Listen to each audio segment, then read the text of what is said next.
Earlier this month, a prominent Al-Qaida militant has threatened to attack Chinese targets in reprisal for the July riots, which left almost 200 people dead in Xinjiang, as we mentioned earlier.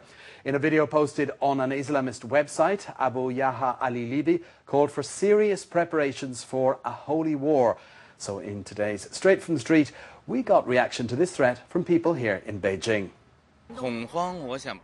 I'm not panicking. Everybody lives peacefully now. The East Turkestan forces are only a very small group of people. Chinese society is very stable now. They won't cause problems. I think Uyghurs shouldn't attack people. It's so cruel. Last time, when people did something in Xinjiang, they were punished. If they have a conscience, they shouldn't do this. I think if there is any possibility of any kind of attack, it's only going to be in the border areas. In the inland areas, the chances are very low. In places like Beijing, the police have things under control. It's very stable now. It can't happen. I think Uyghur people in China should be loyal to the country. People can have their own religion and culture. Chinese society is very solid and harmonious now. There's no need to anything so radical. Well, Fergus, it's not the first time, and it certainly won't be the last, that there's been some sort of Islamist Al-Qaeda link threat issued. No one quite knows whether to take these things seriously. But obviously concerning at the very least. Yeah.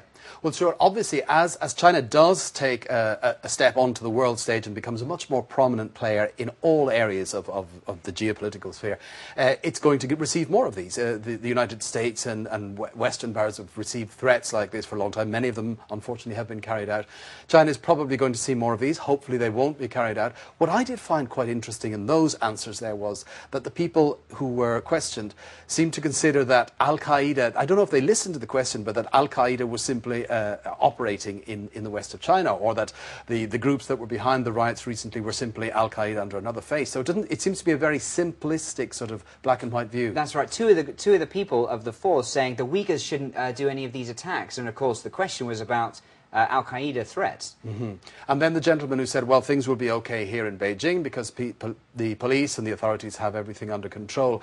Again, I think underlying that distance, and people must realise we're talking about a place that is thousands of miles away. I mean, it takes 4 or 5 hours on a plane to get to this side of the country. And most people on the east of China have heard about Xinjiang, have seen tourist films, but have never been there and really don't know very much about exactly what is going on there. Without experiencing it personally, it's very hard to really put themselves in that situation. Indeed, who can know without actually being there and being on the spot? Yeah.